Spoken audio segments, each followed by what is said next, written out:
अजय दुबे हमारे साथ लगातार बने हुए हैं। अजय दुबे, देखिए, समाजवादी पार्टी से जब जब सवाल पूछा जाता है वो ऐसे ही बचते हुए नजर आते हैं। बुलडोजर को लेकर समाजवादी पार्टी जो हमेशा से सवाल उठाता रहा है बुलडोजर की कार्रवाई पर, लेकिन अब वही समाजवादी पार्टी ये कहता हुआ नजर आ रही है कि अगर उनकी सरकार आती है तो गोरखपुर बुलडोजर भेज दिया जाएगा।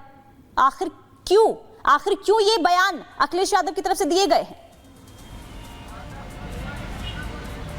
देखिए, बिल्कुल जैसा कि मैंने कॉन्टेक्स्ट ऑफ स्टोरी बताया कि क्या कुछ घटनाक्रम हुआ था, क्या बातचीत गोरखपुर के तमाम नेताओं के बीच अखिलेश यादव कर रहे थे कि कैसे जो सुप्रीम कोर्ट में सुनवाई बुलडोजर एक्शन को लेकर हो रही है उसके बनस्पत गोरखपुर में 27 में सरकार बनेगी तो बुलडोजर की दिशा मोड़ दी जाएगी। ये सब बातें हुई थी।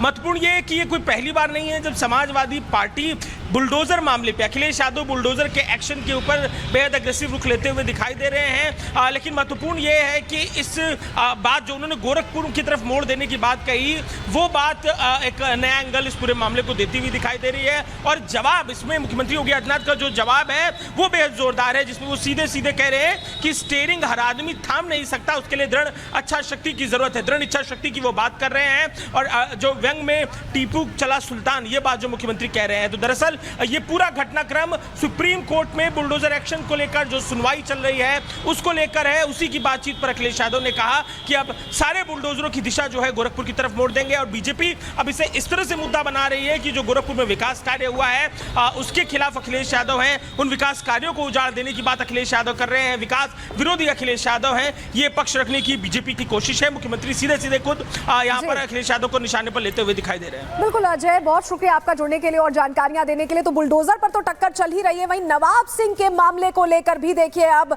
बीजेपी अखिलेश यादव को घेरती दिखाई दे रही, क्योंकि अखिलेश यादव ने डीएनए वाला बयान दिया था कि डीएनए टेस्ट करवाया जाए। उसको लेकर अब देखिए आरोप लगाने से पहले अखिलेश यादव का हम आपको ट्वीट दिखा रहे हैं। आरोप लगाने से पहले फुल फॉर्म तो जान लेते, डिडेक्सी राइबोन्यूक्लिक एसिड। वैसे जानते होते तो बोल भी ना पाते, ये कहना है उनका, क्योंकि ये डीएनए का इन्होंने डेफिनेशन ही चेंज कर दिया है। पहले डीएनए टेस्ट की बात कर रहे थे नवाब सिंह मामले में, और अब इन्होंने डीएनए का डेफिनेशन ही चेंज कर दिया है।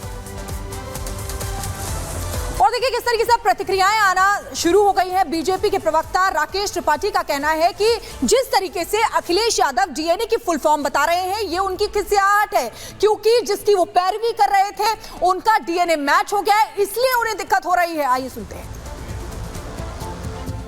शेख चिल्ली और मुंगेरी लाल दोनों हसीन सपने देखा करते थे, लेकिन ये सपने साकार नहीं होते हैं। लेकिन अखिलेश यादव के सपने से ये पता चल गया है कि कितनी दुर्भावना है, कितनी बदले की राजनीति है और विकास के कितने विरोधी हैं कि वो गोरखपुर पर बुलडोजर चलाने की बात कर रहे हैं। लेकिन अखिलेश यादव जी, आपके सपनों पर बुलडोजर चलाने का काम तो उत्तर प्रदेश की जनता करेगी। बुलडोजर अपराधियों के घर चलता है, अतिक्रमणकारियों के घर चलता है, तो पेट में दर्द अखिलेश यादव जी के क्यों होता है? ये बुलडोजर और अपराधी अखिलेश जी के बीच में क्या संबंध है?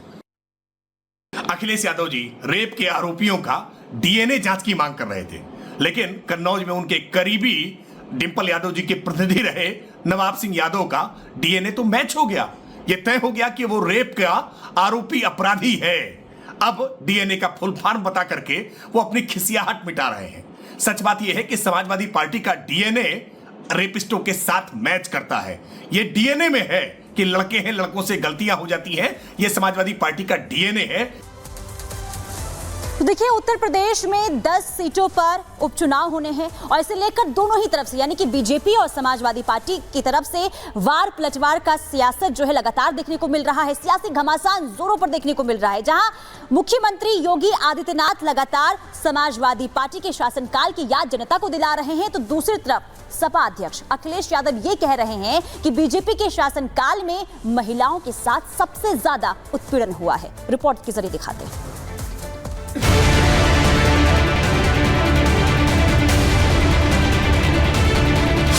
उत्तर प्रदेश में आने वाले दिनों में 10 सीटों पर उपचुनाव होने वाले हैं, जिसको लेकर तमाम राजनीतिक दलों ने अपनी अपनी तरफ से तैयारियां शुरू भी कर दी हैं।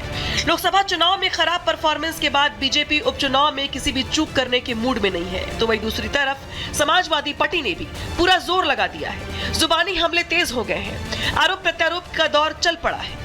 उत्तर प्रदेश के मुख्यमंत्री योगी आदित्यनाथ लगातार समाजवादी पार्टी और कांग्रेस पर हमलावर हैं। भ्रष्टाचार के मुद्दे पर योगी आदित्यनाथ कभी प्रदेश की जनता को सपा शासनकाल की याद दिलाते हैं तो कभी अयोध्या के मोहित खान और कन्नौज के नवाब सिंह यादव के नाम पर समाजवादी पार्टी को चरित्र का आईना भी दिखाते हैं। सामाजिक ताने बाने को छिन्न भिन्न किया, अराजकता और गुंडागर्दी इनके डीएनए का हिस्सा है। इनका कारनामा वही है जो अयोध्या में एक निषाद बेटी के साथ समाजवादी पार्टी के नेता के द्वारा किया गया था। इनके घिनौने कृत्य वही है जो लखनऊ में एक बेटी को कैसे इन लोगों के द्वारा गिराया जाता है, ये इनका चेहरा है। और इनके वास्तविक कारनामे देखने हो तो कन्नौज में घटित घटना और नवाब ब्रांड ये समाजवादी पार्टी का वास्तविक चेहरा है। तो वही दूसरी तरफ सपा मुखिया अखिलेश यादव है जो लोकसभा चुनाव के नतीजों के बाद से इतने गदगद है कि उन्हें सही और गलत का फर्क नजर आना भी बंद हो गया है। हालात ये है कि अखिलेश यादव सहूलियत के साथ साथ अलग अलग मुद्दों पर बात करते हैं। अखिलेश यादव जाति जनगणना का मुद्दा संसद से लेकर सड़क तक उठाते रहे हैं। अखिलेश यादव बुलडोजर एक्शन को लेकर के भी बार बार अपनी प्रतिक्रिया देते हैं। अखिलेश यादव बीजेपी की अंदरूनी उठापटक पर भी चुटकी लेने से चूकते नहीं, लेकिन जैसे ही बात उन सपा नेताओं की होती है जिन पर महिला अपराध के गंभीर आरोप लगे हैं, उस पर अखिलेश यादव चुप्पी साध लेते हैं। इतना ही नहीं, अयोध्या में तो नाबालिग के साथ बलात्कार के आरोपी मोहित खान के मामले में अखिलेश यादव ने आरोपी का बचाव करते हुए डीएनए टेस्ट तक की मांग कर दी थी। लेकिन अपनी पार्टी के कुकर्मियों पर चुप्पी साधने वाले अखिलेश यादव को प्रदेश में महिला अपराध की फिक्र सता रही है। अखिलेश यादव ने आज बंगाल में हुई घटना का जिक्र करते हुए यूपी सरकार पर आरोप लगाया है। अखिलेश यादव ने कहा कि जिस वक्त बंगाल में आंदोलन चल रहा था उस वक्त यूपी में कई घटनाएं हुई। अखिलेश यादव ने यह भी कहा कि आंकड़े बताते हैं कि महिला पीड़न के मामले में यूपी सबसे आगे है। जरा सुनिए अखिलेश यादव ने क्या कुछ कहा। हाल ही में जो बंगाल में घटना हुई, सरकार हालांकि काम कर रही थी, लेकिन सरकार को बदनाम करने के लिए भारतीय जनता पार्टी सबसे आगे थी। और उस समय जब ये आंदोलन बंगाल में कर रहे थे, उत्तर प्रदेश में आप जानते होंगे कई घटनाएं हुई हैं। कन्नौज जहां एक बेटी को फांसी पर लटकना पड़ा, फर्रुखाबाद में, गोरखपुर जो मुख्यमंत्री का खुद गृह जनपद है। इसी तरह प्रदेश में जगह जगह सूचना मिल रही है और जो आंकड़े बताते हैं उसमें उत्तर प्रदेश सबसे आगे है। महिलाएं जिसमें उत्पीड़न हो रहा है, उनके साथ अन्याय हो रहा है। तो क्या अखिलेश यादव के लिए अपराध और अपराधी की परिभाषा सिलेक्टिव है? क्या अखिलेश यादव के लिए मुद्दे भी सिलेक्टिव है? अखिलेश यादव को यूपी में महिला उत्पीड़न और उससे जुड़े आंकड़े नजर आ रहे हैं, लेकिन उन्हीं आंकड़ों में शुमार समाजवादी पार्टी के वो चेहरे नजर नहीं आ रहे जिन पर नाबालिग के साथ बलात्कार के आरोप लगे हैं। खैर की राजनीति है और यहाँ मुद्दे और उनसे जुड़े बयान अपनी सहूलियत के हिसाब से दिए जाते हैं, लेकिन ये पब्लिक है, सब जानती है। Bureau report, Republic Bharat. आगे बढ़ते हैं, बात अब प्रयागराज की करेंगे जहां पर एक मरीज इलाज कराने पहुंचा था लेकिन डॉक्टर्स ने उसके साथ मारपीट कर ली। क्या है पूरा मामला, रिपोर्ट के जरिए आपको दिखाते हैं। प्रयागराज के एक अस्पताल में महिला मरीज के पति को जूनियर डॉक्टर ने पीटा। मां के सामने जमकर लात घूंसे बरसाए। मां छोड़ देने की गुहार लगाती रही, खुद बीच बचाव की कोशिश की तो धक्का दे दिया। मां चिल्लाती रही, वो कहती रही मेरे बेटे को छोड़ दो, मत मारो, लेकिन उसकी एक न सुनी और युवक को पीटते रहे। आखिर में रोती बिलखती महिला बेहोश हो गई। घटना का वीडियो सामने आया है। 12 से 15 डॉक्टरों पर मारने का आरोप है।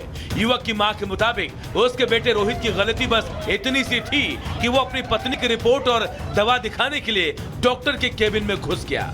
इतने में जूनियर डॉक्टर गुस्सा हो गए और कहने लगे कैसे अंदर आ गए। वो लोग गालियां देने लगे। देखते ही देखते बेटे को पीटने लगे। करीब 15 मिनट तक बेटे को पीटा, यहाँ तक कि उसके कपड़े तक फाड़ दिए। मौके पर पहुंची पुलिस ने फिलहाल केस दर्ज कर लिया है।